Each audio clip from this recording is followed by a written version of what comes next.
بسم الله الرحمن الرحيم الحمد لله رب العالمين وأصلي وأسلم على رسول الله صلى الله عليه وسلم وعلى آله وأصحابه أجمعين أزكى صلاة وأتم التسليم وبعد باب السواك وبسند المتصل منا إلى الإمام أبي داود رحمه الله قال حدثنا قتيبة بن سعيد عن سفيان عن أبي الزناد عن الأعرج عن أبي هريرة رضي الله عنهم يرفعه قال لولا أن أشق على المؤمنين لأمرتهم بتأخير العشاء والسواك عند كل صلاة. وبه قال حدثنا إبراهيم بن موسى قال أخبرنا عيسى بن يونس قال حدثنا محمد بن إسحاق عن محمد بن إبراهيم التيمي عن أبي سلمة عن عبد الرحمن عن زيد بن خالد الجهني رضي الله عنهم قال سمعت رسول الله صلى الله عليه وسلم يقول لولا أن أشق على أمتي لأمرتهم بالسواك عند كل صلاة.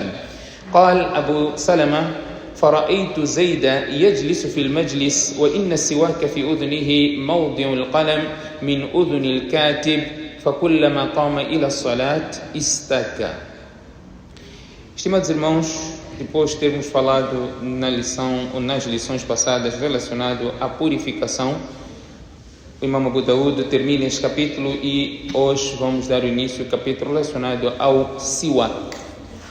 É siwak ou miswak, os dois, siwak ou miswak.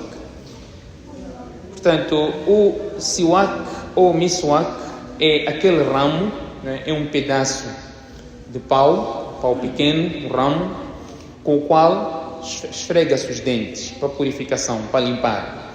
Não é? No mundo árabe tinha a questão tinha uma certa raiz, às vezes era um ramo de uma árvore. Hoje nós temos aqui, até a cultura aqui em Moçambique, uns chamam de mulala. Não é? Mulala. Qual é o outro nome daquela raiz, o pau que usa para limpar os dentes? Mulala e iraqi. Iraqi. Mas qual é que é? No Chimoio vocês não têm uma raiz com um nome próprio? Não? Ok. Mas mulala é muito conhecido. Portanto, aqui refere-se a este objeto ou este meio que o profeta sallallahu alaihi wasallam menciona, ou que o fim, não é? A ponta é como um pincel, não é? Como um pincel que alcança este estado batendo na ponta ou mordendo repetidamente e fica como um pincel, que o propósito é limpar os dentes. Chama-se miswak, este objeto. São inúmeros ahadiths do profeta sallallahu alaihi wasallam falando de miswak, do uso de miswak. Portanto, é irrefutável. Este é um dos aspectos que é irrefutável na Sunnah. São inúmeros ahadiths onde se fala do miswak. E não só, para além de falar da prática, o uso do profeta sallallahu alaihi wasallam, o miswak, o profeta sallallahu alaihi wasallam diz também as-siwaku mutahharatul lil fami, mutahharatul lil fami wa mardatul lirabb. O miswak purifica a boca e satisfaz Allah. Allah fica satisfeito pelo uso do miswak, higiene bucal. Temos aqui vários ahadiths, dentre os ahadiths que Imam Abu Daud, Sulaiman bin al-Ash'af al-Sijistani menciona ou traz na sua coletânea, é o hadith que o profeta sallallahu alaihi wasallam diz: "Lawla an ashqa 'ala al-mu'minina la amartahum bi ta'khir al-'isha was-siwak 'inda kulli salati." Abu Hurairah radiyallahu anhu diz que ouviu o profeta sallallahu alaihi wasallam dizendo: se não fosse o receio de sobrecarregar os crentes, ordenar-lhes que retardassem o Isha, não é? A oração da noite, que retardasse, e ordenaria a utilização do siwak ou do miswak no momento de cada oração. Nós vamos encontrar narrações que falam inda kulli salat e inda kulli wudu, no momento de cada salat ou no momento de cada wudu. Sempre que for a fazer wudu, fazer o uso do miswak. Aqui nós vamos encontrar duas escolas, não é? A jurisprudência aqui divide. Uns dizem que vão literalmente à letra do texto do profeta sallallahu alaihi wasallam. Falou inda kulli salat, no momento de cada salat, portanto, antes de começar a salat, usa miswak, depois faz salat.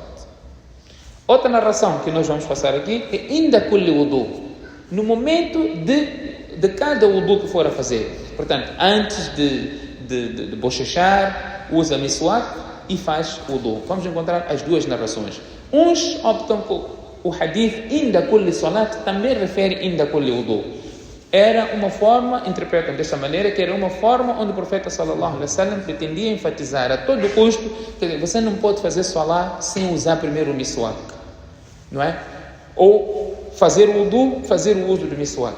Era o grupo de alims que diz que o miswak é para ser usado no momento do wudu, interpreta o hadith que fala usar o miswak no momento do todo o salat, quer dizer, antes do salat tem o wudu, portanto o wudu que você for a fazer tem que usar o miswak, enquanto que o outro vai ao significado literal do texto do profeta sallallahu alaihi wasallam. O profeta falou inda kulli salat, no momento do salat, antes do salat, onde vê alguns momentos, algumas pessoas antes de começar a salat tiram o miswak e fazem uso do miswak. Portanto, temos aqui as duas opiniões em que o profeta sallallahu alaihi wasallam faz aqui menção. O segundo hadith, que é narrado por Abu Salama bin Abdurrahman,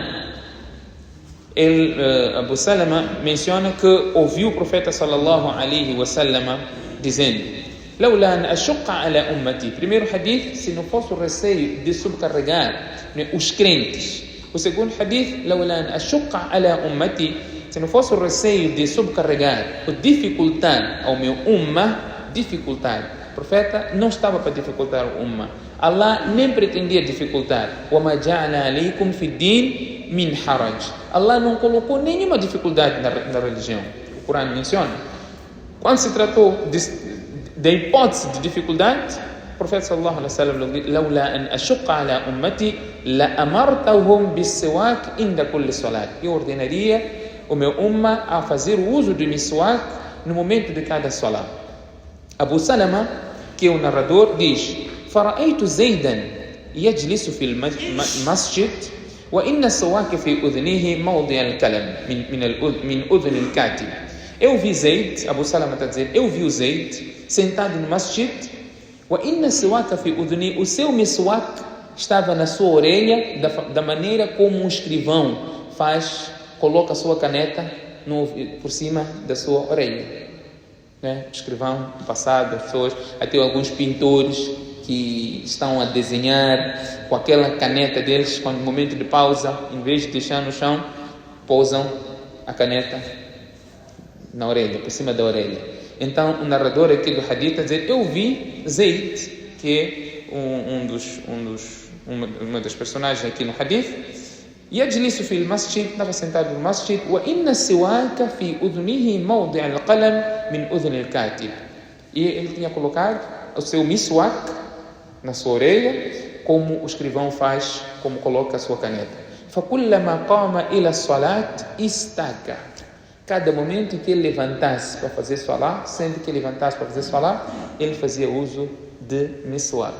Aqui nós encontramos aquele grupo da alim, do ulama, que diz que opta-se pelo significado literal do texto. Temos aqui prática, de um dos sahábios, onde fazia literalmente isso, e aqui há a interpretação conforme mencionamos antes. Outro hadith que Imam Abu Daud traz é um hadith que foi narrado por Abdullah bin Abdullah ibn Umar. E em outra narração vem Ubaydullah ibn Abdullah ibn Umar. O hadith menciona que قلت أرأيت عبد الله بن عمر قال قلت أرأيت توضأ ابن عمر لكل صلاة طاهرا أو غير طاهر. Tu vês que Abdullah ibn Umar, no momento de todo o salat, ele faz novo wudu. Tendo wudu ou não, ele faz novo wudu. Portanto, tu viste isso? أما ذلك فقال حدثتنيه أسماء بنت زيد بن الخطاب. Ele está aqui a dizer que Asma bint Zayd bin Khattab narrou que Abdullah ibn Hanzala ibn Abi Amir informou-lhe que o profeta sallallahu alaihi wasallam umira bil wudu'i li kulli salatin. O profeta foi ordenado para fazer o wudu no momento de todo o salat. Tahiran kan ou ghayr tahir. Estando o profeta sallallahu alaihi wasallam puro ou não, ele foi ordenado para fazer o wudu no momento de cada salat. فلما شق ذلك عليه, quando isso tornou-se difícil para ele, umira bis-siwak li kulli salatin. Então ele foi ordenado para fazer o uso de miswak no momento do salat. Para cada salat fazer o uso de miswak.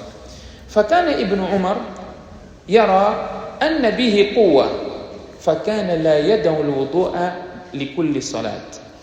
Abdullah ibn Umar, ele achou que tinha ainda força, tinha capacidade de fazer o wudu para cada salat, então ele fazia o wudu para cada salat. Se perceberam? No início do hadith, Abdullah ibn Umar, ele fazia o wudu antes de o wudu para todos os salat, tendo wudu ou não tendo wudu. Nós quando temos wudu, nós repetimos wudu. Quando não temos, vamos fazer. Com exceção de algumas pessoas, tendo wudu ou não tendo wudu, vão fazer wudu. Portanto, Abdullah ibn Umar, tendo wudu ou não tendo wudu, ele fazia novo wudu. Então foi perguntado acerca disso. Então ele disse que para o profeta sallallahu alaihi wasallam, antes era obrigatório fazer o wudu para todos os salats, tendo wudu ou não tendo wudu. Isso tornou-se difícil para ele, então foi ordenado para fazer o uso do miswak. Mas Abdullah ibn Umar entendeu que ele tem a capacidade, tem força de fazer o wudu para todos os salats. Por isso que ele fazia o wudu para todos os salats. Perceberam? Ou não? Perceberam? Quem não percebeu? Ou quem percebeu? Percebeu? Que Abdullah ibn Umar fazia o wudu, tendo ou não tendo wudu. Ele achou que foi abrogado a prática do wudu para todo o salat, porque tornou-se difícil para o profeta. Então foi abrogado esta prática. Mas foi instituído o uso do miswak. Abdullah ibn Umar, mesmo tendo sido abrogado, este é o ponto, mesmo tendo sido abrogado, quer dizer, já não precisa fazer o wudu para todos os salat, você tendo wudu. Abdullah ibn Umar, mesmo assim, fazia novo wudu. Então ele justifica, olha, eu tinha força ainda de fazer, para mim não era difícil, por isso que eu fazia o wudu mesmo nessas circunstâncias. Os ulama trazem aqui um princípio, quer dizer, algo que é wajib, é obrigatório fazer. Quando é abrogado, quer dizer, foi cancelado, já não é mais obrigatório, não é obrigatório. Pode-se fazer ou não pode-se fazer? Pode-se. Algo que era obrigatório e a partir de hoje deixou de ser obrigatório, pode-se ainda fazer? Não. Pode-se. Qual é a base? Por que pode-se? Essa passagem de Exatamente. Essa passagem de Ibn Umar. Portanto, o wajib era wajib, foi abrogado o wajib, mas a permissibilidade ainda prevalece. Este princípio deixa de existir se existir um outro texto que indica a proibição. Quando existir um texto que indica a proibição, aí já não pode-se fazer. Mas o facto de ter sido abrogado, mas neste hadith diz o wajib, quando é abrogado, pelo menos a permissibilidade prevalece. Portanto, Abdullah ibn Umar fazia isso porque achava que ainda tinha habilidade de poder fazer o wudu para cada salat e ele fazer também o uso de miswak. Portanto, este é um capítulo miswak. Vamos falar como o profeta usava miswak. Uns pegam miswak, fregam os dentes para cima, de baixo para cima ou de cima para baixo, tocando, ferindo as gengivas, e outros fazem de lado, não é? Então vamos mencionar, inshallah, na próxima lição a questão do uso do miswak, como usar o miswak, e a questão de pode usar miswak de uma outra pessoa, pode-se fazer isso ou não. Portanto, alguns ahadiths que o Imam Abu Daud traz nesta sequência, que inshallah na próxima lição iremos detalhar. Allah subhanahu wa ta'ala dê-nos tawfiq. Subhanakallahumma wa bihamdik, nashhadu an la ilaha illa ant, nastaghfiruka wa natubu ilayk.